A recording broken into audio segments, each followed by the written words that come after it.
Hello everyone, मैं हूं आदर्श को बहुत स्टार्ट करते हैं आज का लेक्चर। आज का लेक्चर जो होने वाला है वो हमारा एक नया सब्जेक्ट स्टार्ट करने वाला है। आज मैंने आप लोगों से पोल में पूछा था कि भाई बीएनएस पढ़ना चाहते हो, बीएनएसएस पढ़ना चाहते हो या सीपीसी पढ़ना चाहते हो, तो आप लोगों ने सबसे ज़्यादा 91% स्टूडेंट ने बीएनएस के लिए कहा था। तो आज से हम बीएनएस की सीरीज स्टार्ट करने वाले हैं। अभी हमारा फर्स्ट वीडियो है, इस फर्स्ट वीडियो को मैं एकदम नॉर्मल रखने वाला हूँ। आज हम पढ़ेंगे मेंस रिया के टॉपिक को। मेंस रिया क्या होता है, कैसे होता है, क्यों, क्योंकि इस टॉपिक से आपको पता चल जाएगा कि बीएनएस की सीरीज स्टार्ट होने वाली है, तो आप लोग बैरेक्ट वगैरह खरीद करके ला सकते हो। अगली वीडियो से मैं बीएनएस का पूरा इंट्रोडक्शन और बीएनएस को पूरी अच्छी तरह से स्टार्ट करेंगे, यानी कि मेन रूप से बीएनएस हम अगली वीडियो से स्टार्ट करेंगे। आज एक छोटा सा टॉपिक है वो हम पढ़ने वाले, जो कि है मेंस रिया। अब मेंस रिया के इस टॉपिक को स्टार्ट करने से पहले एक अनाउंसमेंट और है आप लोगों के लिए कि भाई अब से मेरी हर वीडियो के या कोई भी सीरीज जो चलती है, कोई भी सब्जेक्ट जो चलता है, उस सब्जेक्ट के कंप्लीट हो जाने पर मैं उस सब्जेक्ट के सारे ही नोट्स आप लोगों के लिए अवेलेबल कराऊंगा। जैसे बीएनएस स्टार्ट हो रही है आज से, तो बीएनएस की सीरीज जैसे ही कंप्लीट हो जाएगी, इसके सारे ही नोट्स, टाइप किए हुए नोट्स, अच्छी लैंग्वेज में, ईजी लैंग्वेज में, जो आपको आसानी से समझ में आ जाए, हमारी आम बोलचाल की भाषा में भी, तो ऐसे नोट्स मैं आप लोगों के लिए अवेलेबल करूंगा। उसके लिए क्या करना है, आपको डिस्क्रिप्शन चेक करनी है। जैसे ही ये सीरीज कंप्लीट होगी बीएनएस की, डिस्क्रिप्शन में मैं आपको बता दूंगा कि नोट्स आपको कैसे मिलेंगे। तो आप डिस्क्रिप्शन चेक करते रहिएगा मेरी हर वीडियो की, तो उससे आपको अंदाजा लग जाएगा। अब जैसे ये सीरीज कंप्लीट होगी फिर मैं नोट्स अवेलेबल करा दूंगा। लगभग 1 से 1.5 महीना मुझे इस सीरीज को कंप्लीट करने में लग जाएगा।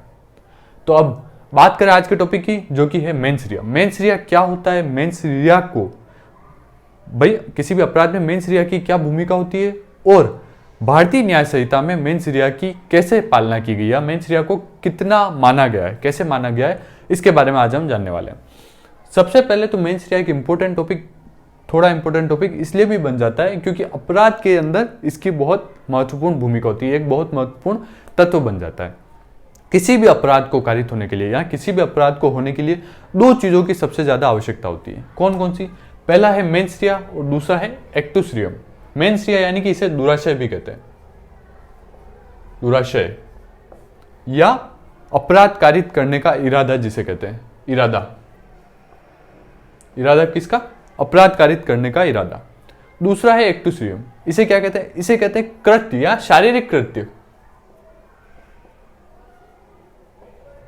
शारीरिक कृत्य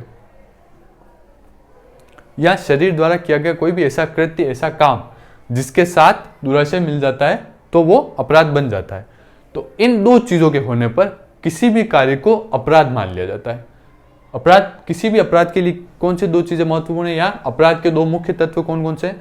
तो 2 मुख्य तत्व अपराध के वो है पहला तो है दुराशय और दूसरा है शारीरिक कृत्य। दुराशय को ही मेंस रिया कहा गया है, यानी कि मेंस रिया को ही दुराशय कहा गया है। एक्टुस रियम को ही शारीरिक कृत्य कहा गया है, यानी कि जब कोई शारीरिक कृत्य या कोई भी काम जब दुराशय के साथ मिल जाता है या दुराशय के साथ किसी काम को किया जाता है तो वो काम अपराध बन जाता है। तो अब आपको समझ में आ गया कि अपराध कैसे होगा। अपराध के लिए 2 चीजें जरूरी है, पहला तो कोई काम हुआ हो और उस काम के साथ उसका दुराशय शामिल हो, यानी कि दुराशय के साथ अगर कोई काम किया गया है तो वो अपराध मान लिया जाएगा। अब बात करें मेंस रिया की, तो मेंस रिया एक अवधारणा महत्वपूर्ण इसीलिए हो जाती है, आंग्ल विधि में इसे ज्यादा महत्वपूर्ण माना जाता है, भारतीय विधि में भी इसे माना जाता है, लेकिन भारतीय विधि में थोड़ा सा अलग रूप से माना जाता है। वो कैसे, वो हम भारतीय विधि में पढ़ेंगे।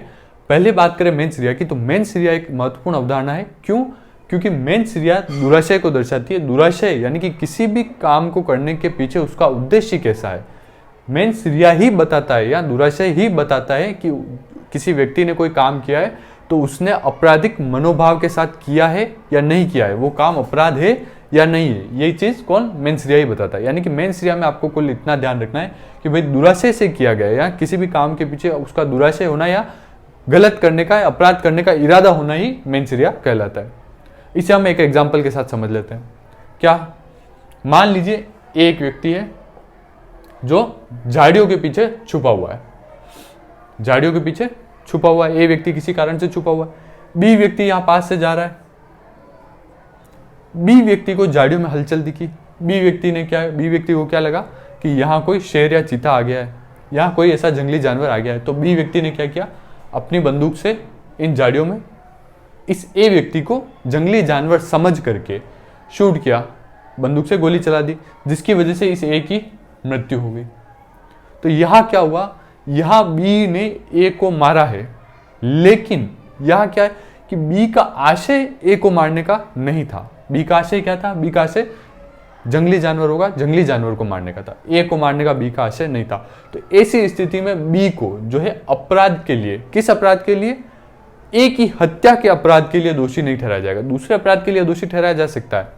मान लीजिए उस जंगली जानवर को मारना भी इसके देश में गैरकानूनी हो, तो ऐसी स्थिति में उसके लिए इसे दोषी ठहराया जा सकता है, किसी और कारण के दोषी ठहराया जा सकता है, लेकिन ए को मारने के लिए बी व्यक्ति को मानव हत्या का दोषी नहीं ठहराया जाएगा। ये बात क्या कहता है, ये बात कहां से आती है, ये बात आती है मेंस रिया से या दुराशय से। क्यों? क्योंकि यहां पर बी का आशय ए को मारना नहीं था, बी के मन में ऐसा नहीं था कि वो ए के ऊपर गोली चला रहा है, उसे ये लगा कि वो किसी जंगली जानवर के ऊपर गोली चला रहा है। यानी कि कुल मिलाकर के यहाँ मेंस रिया नहीं था, यहाँ दुराशय का अभाव था, दुराशय नहीं था। तो इस वजह से बी को मानव हत्या का दोषी नहीं ठहराया जाएगा। अब इसी एग्जाम्पल के साथ आगे बढ़ते हुए कि भाई एक्टस रियम क्या है या शारीरिक कृत्य क्या है, किस काम को जो है अपराध के अंदर माना जाएगा। भाई हर काम को तो अपराध के अंदर नहीं मान लिया जाएगा, मैं आपको पढ़ा रहा हूं ये कोई अपराध तो नहीं है।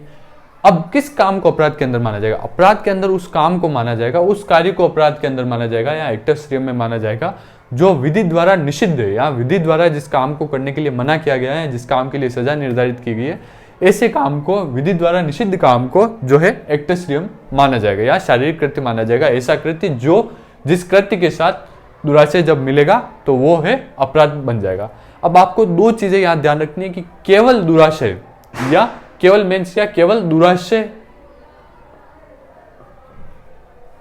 केवल दुराशय के होने पर कोई भी काम अपराध नहीं हो जाता, या केवल दुराशय के होने पर काम हुआ ही नहीं है, सिर्फ दुराशय के होने पर कोई भी अपराधी नहीं हो जाता या कोई भी अपराध कारित नहीं होता। जैसे ए व्यक्ति ने यह सोच लिया, मान लीजिए एक एग्जांपल ले लेते हैं कि ए व्यक्ति ने यह सोच लिया कि भाई बी जो है, बी की वजह से मुझे काफी नुकसान होता है, दोनों बिजनेस करते हैं, दोनों की सेम टाइप की मिठाई की दुकान है, मान लीजिए बी का बिजनेस अच्छा चलता है, ए का बिजनेस कम चलता है। तो ए ने ऐसा सोच लिया कि भाई बी को मैं मार देता हूं, ये मर जाएगा तो इसकी दुकान बंद हो जाएगी और मेरी दुकान अच्छी चलेगी। ये ए ने सिर्फ सोचा, इससे रिलेटेड कोई काम नहीं किया।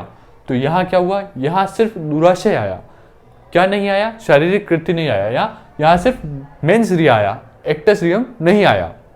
तो ऐसी स्थिति में ये ए दोषी नहीं माना जाएगा, चाहे इसने इसको मारने की सोची लेकिन दोनों तत्व नहीं मिले, सिर्फ इसने सोची यानी कि सिर्फ इसका दुराशय आया। तो ऐसी स्थिति में ये ए जो है दोषी नहीं माना जाएगा। जब ये कोई शारीरिक कृत्य कर देगा इसको मारने के लिए तो ए दोषी हो जाएगा, क्योंकि जब दोनों तत्व मिलेंगे तो ही जाकर के किसी भी कार्य को या किसी भी व्यक्ति को अपराधी मान लिया जाएगा। अब सिर्फ कार्य भी जो है बिना अगर दुराशय के किया गया है, कोई सिर्फ कार्य किया गया, जैसे यहाँ पर सिर्फ कार्य किया गया था, क्या किया गया था कि बी के द्वारा गोली चलाई गई थी जंगली जानवर समझ करके, सिर्फ कार्य किया गया था। तो ऐसी स्थिति में भी उसे दोषी नहीं माना गया, क्योंकि इसके यहाँ पर क्या था, दुराशय का अभाव था। यहाँ पर क्या था, यहाँ पर एक्टस रियम या शारीरिक कृत्य का अभाव था, और इस एग्जाम्पल में क्या था, इस एग्जाम्पल में दुराशय का अभाव था। यानी कि जहां दोनों चीजें मिलेंगी वहां जाकर के अपराध कारित होगा। अब ये जो हमने पढ़ा, ये चीज ज्यादातर आंग्ल विधि में मानी जाती है, आंग्ल विधि में इसे बहुत कठोरता से इसकी पालना की जाती है। लेकिन अब बात करें हम भारतीय न्याय संहिता में, यानी कि भारतीय न्याय संहिता में दुराशय का क्या महत्व है या इसकी कैसे पालना की जाती है। तो भारतीय न्याय संहिता में दुराशय को इतनी कठोरता से इसको इम्प्लांट नहीं किया गया, इतनी कठोरता से इसे नहीं थोपा गया है। क्यों? इसका एक कारण है। इसका कारण यह है कि भारतीय विधि में अपराध किसे माना गया है, भारतीय विधि में उसे अपराध माना गया है जो कि भारत की विधि के अंतर्गत निषिद्ध है। अब चाहे वो काम दुराशय के साथ किया हो या वो काम दुराशय के साथ नहीं किया गया हो, अगर वो भारतीय विधि में निषिद्ध है और वो काम किसी ने किया है तो वो अपराधी माना जाएगा, चाहे उसमें उसका दुराशय रहा हो या नहीं रहा हो। अब ऐसा नहीं है कि भारत में दुराशय को बिल्कुल ही माना नहीं जाता या भारतीय विधि में दुराशय को माना नहीं जाता। अब यहाँ क्या होता है कि दुराशय को अलग से नहीं माना जाता या अलग से इम्प्लांट नहीं किया जाता। यहाँ जो कानून बने हुए हैं उन कानून में ही कुछ ऐसे शब्दों का प्रयोग कर दिया गया जो दुराशय को ही दर्शाते हैं। जैसे कपट द्वारा कोई कार्य कर दिया गया, तो कपट भी दुराशय का ही एक तरह से अल्टरनेटिव हो गया। जैसे दूसरा शब्द हो गया भ्रष्ट रूप से, तो ये भी दुराशय को ही दर्शाने वाला शब्द है। या द्वेष भाव से वर्ड यूज कर लिया,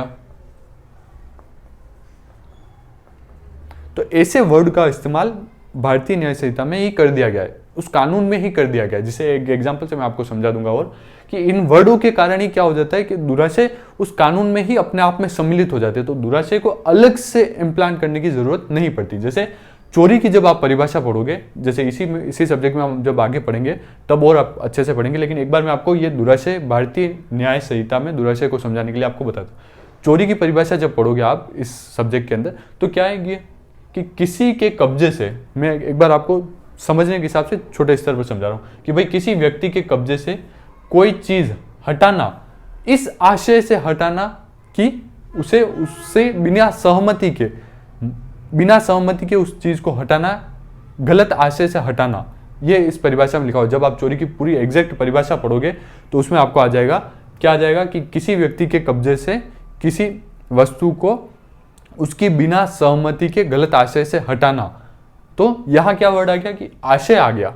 आशय किस वर्ड को दर्शा रहा है? दुराशय को दर्शा रहा है। ऐसा आशय जो गलत आशय से हटाना, यानी कि दुराशय का ही वर्ड है वो, गलत आशय से हटाना। यानी कि कुल मिलाकर के जो भी परिभाषाएं हैं, जैसे मर्डर की ले लोगे आप, चोरी के ले लोगे, डकैती की ले लोगे, तो उनमें ऐसे वर्ड्स आ जाते हैं। कैसे वर्ड्स आ जाते हैं? जैसे कपट रूप से कोई ऐसा कार्य किया गया या भ्रष्ट रूप से कोई ऐसा कार्य किया गया, तो ऐसे वर्ड, यानी कि हर एक अपराध में ऐसे वर्ड दे दिए गए हैं जो दुराशय को दर्शाते हैं। तो इसी वजह से भारतीय न्याय संहिता में दुराशय को अलग से इम्प्लांट करने की जरूरत नहीं होती, वो हर कानून में ऐसे वर्ड दे दिए गए जिस कारण से उनमें पहले से ही सम्मिलित मान लिया जाता है। तो आई होप आपको ये दुराशय वाला जो वीडियो है या मेंस रिया का जो टॉपिक है ये आपको अच्छे से समझ में आ गया होगा। मैं एक बार आपको फिर बता दूं, नेक्स्ट वीडियो से मैं इंट्रोडक्शन लाऊंगा इस सब्जेक्ट का, और नेक्स्ट वीडियो से हम अच्छे से पढ़ेंगे। ये वीडियो सिर्फ इसलिए था ताकि आप लोग थोड़ा मेंटली और प्रिपेयर हो जाएं, बैरेक्ट वगैरह लेकर के आ जाएं। तो और सेकंड चीज़ मैं आपको ये भी बता दूं कि भाई इसके सारे ही नोट्स, जैसे ही ये सब्जेक्ट कंप्लीट होगा, सारे ही नोट्स मैं आप लोगों को अवेलेबल करा दूंगा। अभी तक मैं कॉन्टैक्ट 2 के अवेलेबल करा चुका हूँ। अगर आपको कॉन्टैक्ट 2 के नोट्स चाहिए तो वो भी आप ले सकते हो मुझसे, मेरे इंस्टाग्राम पे आप कॉन्टैक्ट कर लेना। तो जैसे ही इसके कंप्लीट हो जाएंगे मैं डिस्क्रिप्शन में अपडेट कर दूंगा, तो डिस्क्रिप्शन देखते रहें। Thank you so much.